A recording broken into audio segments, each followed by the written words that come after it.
Hi, very good afternoon to you. It's Jim from maverickstar Observatory. Guys, before we begin, as usual, I want to show my gratitude to those few people that support our observatory. And if you wait till the end of the video, I've got something to say on those lines. But before we go there, what should have been yesterday a great day for our observatory, we revealed to a lot of new people the experiment which shows when the pole or the dipole migrates to 40 degrees, it surpasses the strong field lines and enters the weak field lines, and therefore shows a simulation of what we are expecting to take place in the not too distant future. There was probably some details I left out, but by and large there was a small, or I wouldn't even say a small, though there was quite a few people yesterday that seemed purposely hell-bent on, smearing the experiment. And by and large, what I can gather is their only criticism was that I was using an external source to affect the compass needle. Can you believe that? In that very statement, it demonstrates their kindergarten level of understanding magnetics. So I'm going to explain, right, for those people exactly what it is they said was wrong. And to do that, we're going to need a bit of an analogy, a thought analogy. Right, they're saying I'm manipulating the compass needle with an external source. I am absolutely doing that. And why shouldn't I? Because that demonstrates exactly what is taking place right now with our Earth. If I got this compass and took it out into space, past the Van Allen belt, past any magnetic influence of the Earth, what would be affecting that compass at that point in time? Nothing. So if I bring it back to Earth, then there's obviously an external source affecting that compass. Would you agree that the compass just gives us an indication of field lines or flux lines, magnetic flux lines, magnetic field lines? I did explain what flux means yesterday. It means moving through a medium, magnetic intensity that moves through a medium. Now I'm sure that some of you will have played about with a couple of magnets and got one on top of the table and one underneath. What the flux does is work through the medium of the wood table and affects the magnetic influence on the top. Obviously a north and a south attract each other, so if you put a magnet on the top of the table and another magnet underneath and the polarities are opposite, it will attract the magnet on the top of the table. And if you move the one on the bottom, it will move the one on the top. If the table's not too thick, or if the magnets are too weak, it won't happen. But if you've got two good strong magnets, they will definitely go through a good inch worth of wood. The flux lines will travel through the medium of the wood and affect the magnet on the top. So, it's no rocket science. What they're trying to say is that I'm using an outside influence to affect the magnet. It's because, damn right, I'm having to do that because the Earth's magnetic field has an intensity of about 1 Tesla. That neodymium magnet probably has about 15 to 20 Teslas.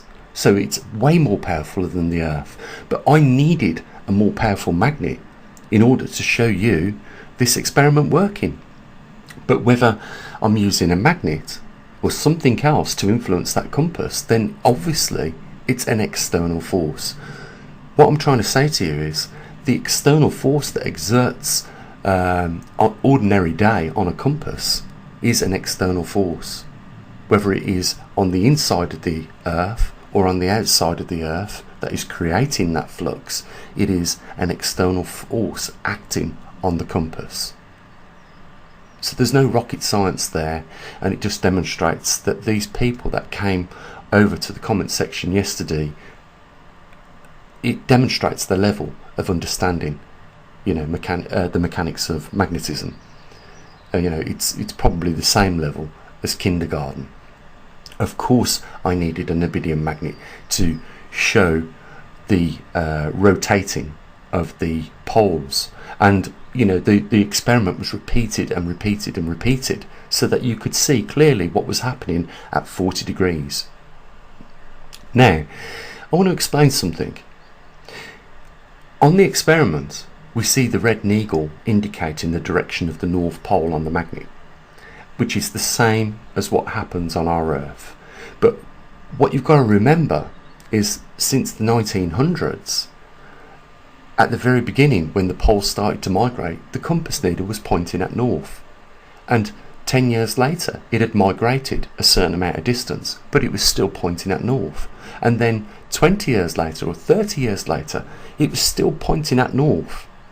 No matter what has happened over time to this point in day, even if you get your compass out, it will still point at north.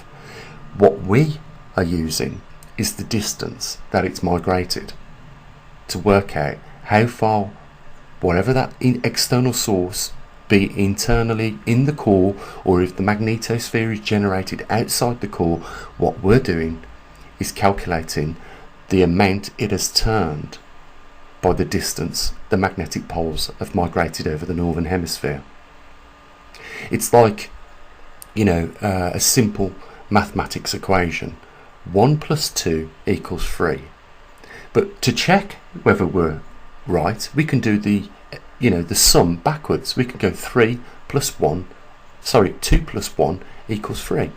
Doesn't matter which way you skin this. In order for it to be right, it must work both ways. So 2 plus 1 must make 3, and 1 plus 2 must make 3. All this we're doing is reversing it, and that's exactly what we're doing here. We're just reversing based on the knowledge of where the magnetic pole was and where it is today, to give us an indication of what has rotated in either the interior of the core of the Earth, where the dynamo is supposed to exist, or whether it's an external force. It doesn't matter, because it will always be an external force that affects the compass needle. Regardless, the compass is, like a couple of people said, at one magnet, and we're using another magnet to affect that. Well, there is no difference in the compass being one magnet and the Earth's magnetic field being the other magnet. It is always going to be an external force that influences the direction of the compass needle. There's no rocket science there. All I can say is it must have really annoyed and peed these few individuals off when I came out yesterday and delivered an experiment that fitted with what is taking place right now and rebutted my claim that at 40 degrees we will see, some changes in the magnetic dipole's behaviour. It must have really, bit hard at them, and that's why they came out in the numbers they did, trying to attack it. But this is just simple magnetic behaviour. It is regardless of the source. We're talking about magnets and how they behave with each other. Yes, there's an external source there, the neodymium magnet. Yes, there's an external source probably in the core of our Earth which generates the dipoles, and that is a magnetic source as well. So everything that affects a compass is an external source. What the experiment showed repeatedly, I could have just allowed the magnet to rotate 180 degrees, it would have showed a reversal. What I did is I let the experiment run on so that it showed it time and time again, so it repeated itself. In science, when you have something that gives you the same outcome time and time again, it must be, accurate. It's predictable. It means that if we set up the same simulation, it will do it again. That's what is a proven fact in science. That's how we work out things right from wrong. If we get a certain amount of chemicals and mix them, and the outcome is a solution of blue molecules in a substance, and we do the same experiment time and time again, and we keep getting the same answers, then that is a fact. We know that if we add certain chemicals at the certain right amounts, we'll get that fact. That's science across the range. I think what's hurting these people is that we are like always, demonstrating things by other means of just going on to mainstream media websites, cherry picking their data, going on to weather maps and talking about the obvious, when we're all capable of doing those things, but not many people are capable of putting simple experiments together like this and showing the facts to people. You know, that requires a little bit more effort. You know, I could do that. I could just rely on what Swarm mission at the European Space Agency regurgitate out there, and I could just do the regurgitating again, and you know, just, but the point is this is independent research. You know, that's why we built our own equipment. That's why we track the magnetic North Pole with our own equipment, because we are an independent observatory. You know, I get tired, really tired, with people saying, prove you're an observatory. Oh my God, just go over to Pole Shift News, take a look at just one of the things that we monitor, the TriMag data, and at the bottom of every graph you'll see how many readings we took. That is, on average, over 250,000 readings a month. You know, that is called observation and recording data using electronics that we built and developed at this observatory.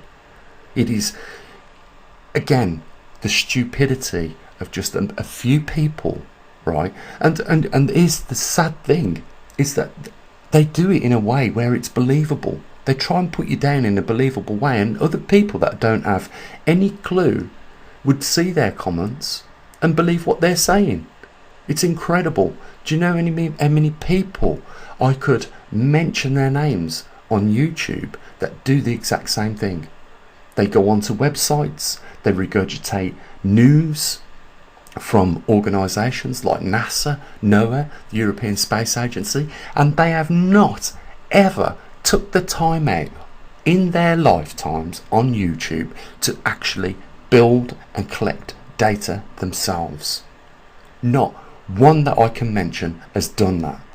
I see a lot of people going onto weather platforms talking about snowfall and this, that and the other fall, but do they collect their data themselves? Do they even have a weather station themselves? Because if they did, I'd have a lot more respect for them, because at least they would be bringing something to the table themselves other than relying on mainstream media stuff like NASA's data, NOAA's data, you know, the European Space Agency's data. You know, we're an independent observatory funded, thankfully, by a few individuals. You know, we get 4,000 views on our videos every day, and guess what? Less than a handful of people chip in a few bucks to keep this going. We live in a day where people would rather believe a lie, and I know a lot of people understand where that line comes from, but it's true. We've got people that are rather fund pranksters on YouTube than fund scientific research.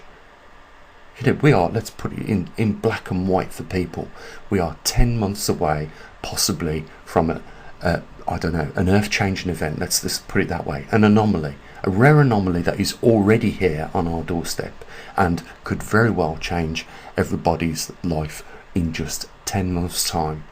You know, the experiment is sound and solid and produces the facts. A lot of people don't like that. I don't care. And you know what, there's another thing as well I get really tired of hearing. I feel I should defend myself in this, is listening or reading those comments where people say, I'm begging. Let's put this in perspective, shall we?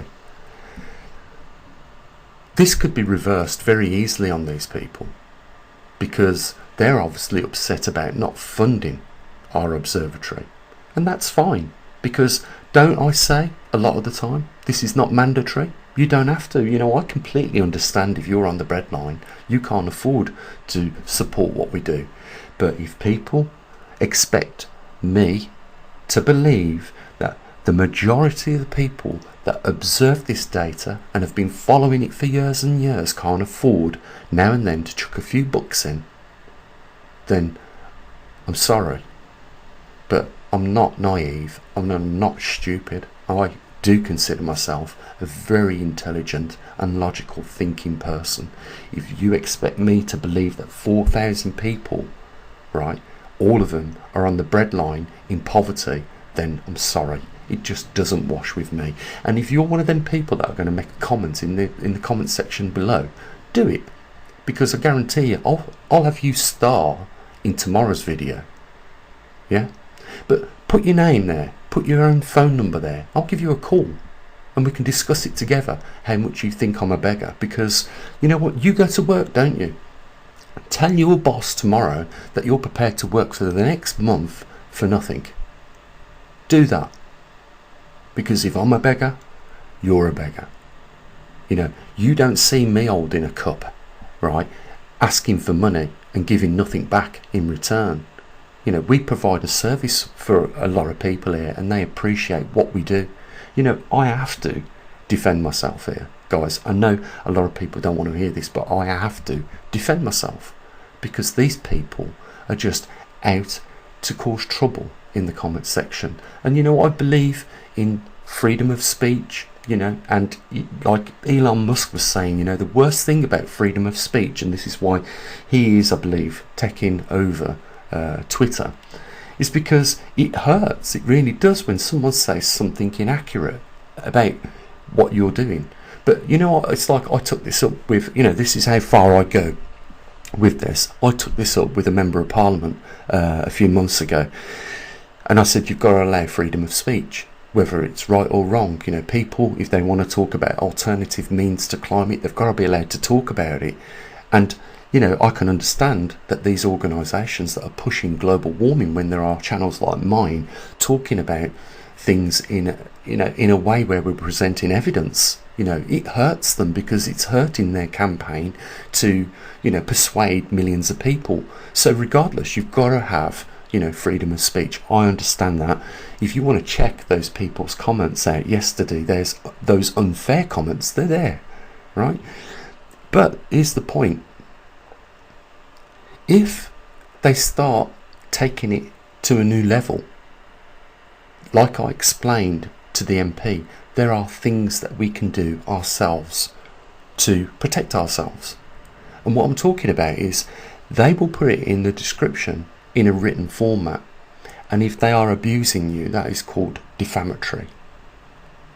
And there's a lot of people that think that they can get away with defamatory even on YouTube. But trust me, a team of lawyers will soon find out who wrote that comment and where their address is. And if they've made the mistake by wrongfully accusing somebody of something else, then they're liable. They can lose their house.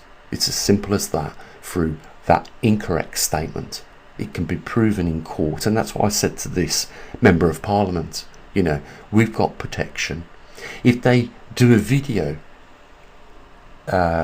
where they are talking about incorrect truths about that person, that's called slander. You know, we're protected already from these things. We don't need nanny state to protect us from them. We can protect ourselves. So, you know, there it is in a nutshell. You know, these people are, you know, coming along now in larger numbers, trying to put things down. Like, you know, I was really disheartened yesterday, you know, because, you know, I felt that, you know, by demonstrating this experiment to people, it would be a clearer understanding of what we are faced with. What I used the experiment just to show was that we have whatever creates a magnetic field, whatever is affecting the compass via an external force, which it is an external force, just like that magnet is right by it. You know, we have something that has rotated nearly 40 degrees that is, you know, responsible for, you know, moving our dipole across the northern hemisphere, or our magnetic north pole across the northern hemisphere. Whatever has affected that has moved or migrated, whether it is in the core, it has migrated around 40 degrees, or at least will have in the next 10 months or so. That's all that experiment proves, and it shows you the nature of external forces on a compass, how things rotate. Now, you saw in the experiment yesterday, as it got closer to the 40 degrees, it also picked up speed, didn't it? Let me show you this. So I want to show you this. This is the magnetic reversals going back over 5 million years. 5.25 million years, so 5,250,000 years. There is north and south in black and white. Now, you saw on the compass that's 180 degrees from each other. And you saw in the experiment 180 degrees rotation many times. It went over and over and over and over again. The experiment was accurate. I want to show you something else. So we've got the North Pole migration in years vs miles, or distance that it's covered. What we can see from the 1900s to the 1990s is that the magnetic North Pole has migrated 500 miles. From 1990 to 2018, it goes up to, on this scale, we've got to update it, but what it has done is cover 1,000 miles in less than half time. This is an indication of an accelerating magnetic North Pole. What you would expect, like the experiment shows, that as it gets closer to 40 degrees, guess what it does? It accelerates. The compass and the external magnet shows an acceleration. And if you're just a little bit more patient, give it maybe 10 months, you might see the Earth's external force on the compass do the exact same thing. What I'm saying is the experiment was accurate. All these pin marks going back to the 1900s is an indication of whatever the external force in our core, let's call it that, for these people that have got the kindergarten brains.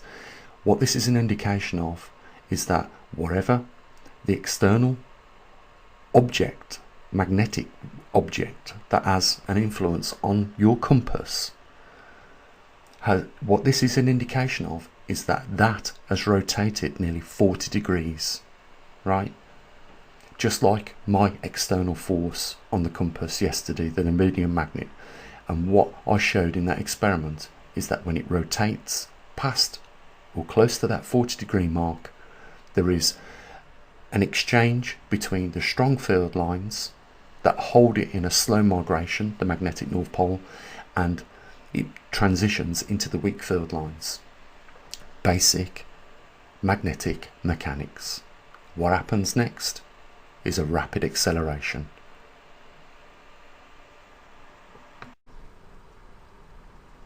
Let this sink in, because I can find you thousands of videos like this. Doesn't have to be just floods, just has to be weather anomalies. Could be, flash freezing, destroying people's houses. It could be droughts that have caused early forest fires to start. It could be, torrential rain, record-breaking rain levels drop in only hours. But let this sink in whilst you're watching this right now, because I have seen time and time again people with tears in their eyes after everything they have worked for wash away in hours. I've seen them crying their eyes out, and you're getting the warning ahead of it.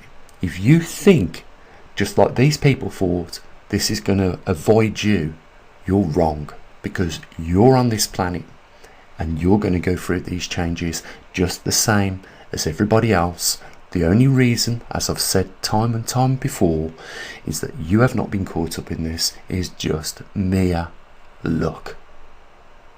Those people that have watched their houses wash away know exactly what I'm talking about. They say the same thing. We never thought anything like this could possibly happen. We've lived here for years. Nothing like this has ever happened.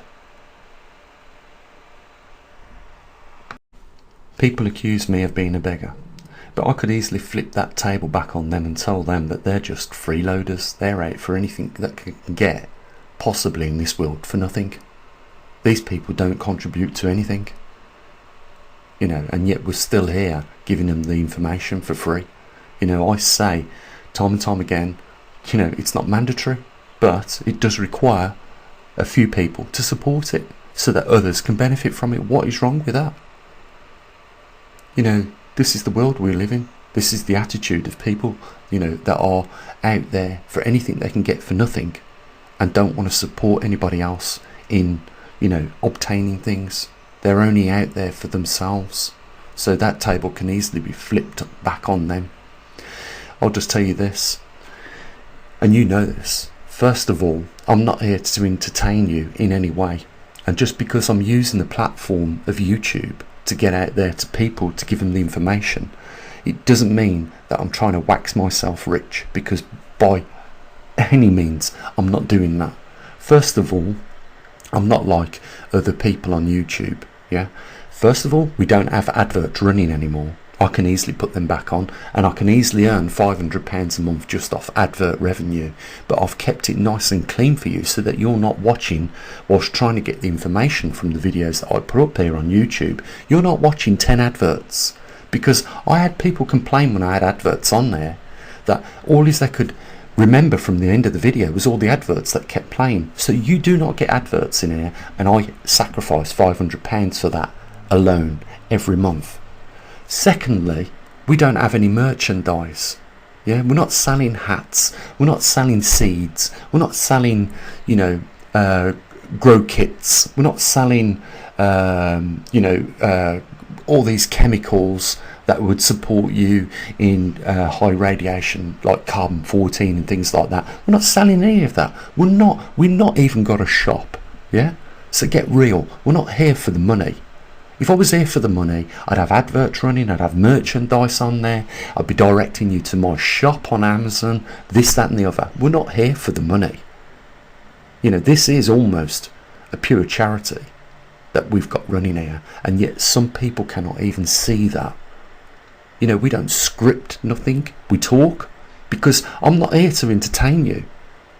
I'm here to show you the results of things like this experiment, show you the data that we collect on the magnetic pole reversal, which should be of interest to a lot more people than what it is right now. Because there's a lot of people in this world that have no understanding why the climate has gone tits up like it has, so to speak. But we're not here for the money.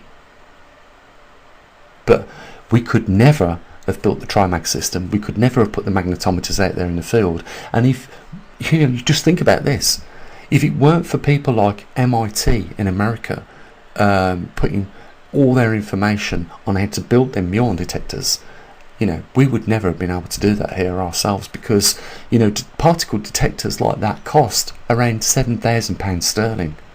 We went out there, printed up the printed circuit boards, got the components, made them ourselves. It made it affordable for us to do that. Every penny we've raised for this observatory has been spent diligently. You have, if you've invested in this observatory and made a donation, trust me, you have got it back tenfold. Because right now, if you totaled up the amount of money we've spent on equipment and what it would have cost us to get that equipment, we would have spent probably £500,000. We are not regurgitating bullshit from these other organisations. You've got to understand that from this point on out. We are not regurgitators of information. We don't show weather maps on our channel and talk about weather and this, that and the other. We have a dedicated website to volcanoes, sea ice extent, human residents, the Trimag system, global magnetometers, you name it. It's all on there for you. And there is a donate button which very few people click, and we have 20,000 people every month visit our website, and only a handful of people, as is always the case, are prepared to support what we do. It's horrible when people come along accusing you of all sorts of things. It's horrible when people believe, these kindergarten brains going along saying you've got an external source running that compass gene. Jesus Christ, read up a little bit about magnetic mechanics. Read up on it before you start making these stupid comments, because I am getting sick and tired of listening to it. Trying to do the right thing and I'm getting battered for it. It's disgraceful. You know there'll probably be another 4,000 people watch this video. There'll be another 5,000 people come onto the website just looking for free handouts. That's the people, and that's the mentality that we've got right now, and it is the worst mentality to have. People can raise money for all sorts of things, but when it comes down to the real things that they should be raising money for, we don't see it. That, my friends, is the world in which we live in today. It is full of selfish, nasty, wicked people.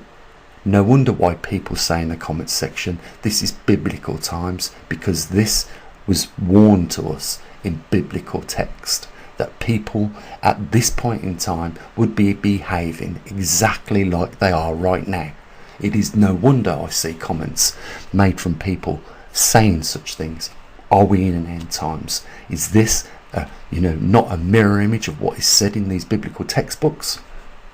I will just say this: half of these people have not even took it upon themselves to read these biblical textbooks, books that have been around thousands of years, regardless of what religion. Doesn't matter. Most people know what my religion is. It's universal conscious. A lot of people have never even heard about that. I believe there is something in our universe that is conscious. I've even proved that to people with the universal equation. It's like water off a duck's back to a lot of people. It really is. It's shameful to see people behaving the way they are today. It is. And you know what? Like some people have commented in the section, they deserve it, Gene. Don't inform them. Don't tell them about what's coming. Let them just get their rewards for their behaviours, good or bad. It's sad. Prove me wrong today. The link is down there in the description. Prove me wrong. 4,000 people will view this video. Let's see how many of them are proactive. We can tell you tomorrow in the video exactly how many people are proactive out of our subscribers that watch this video today. I've got nothing more to say than what I usually do. You take care of whatever you've got to do, and I'll take care of what I've got to do. And as always, bye for now.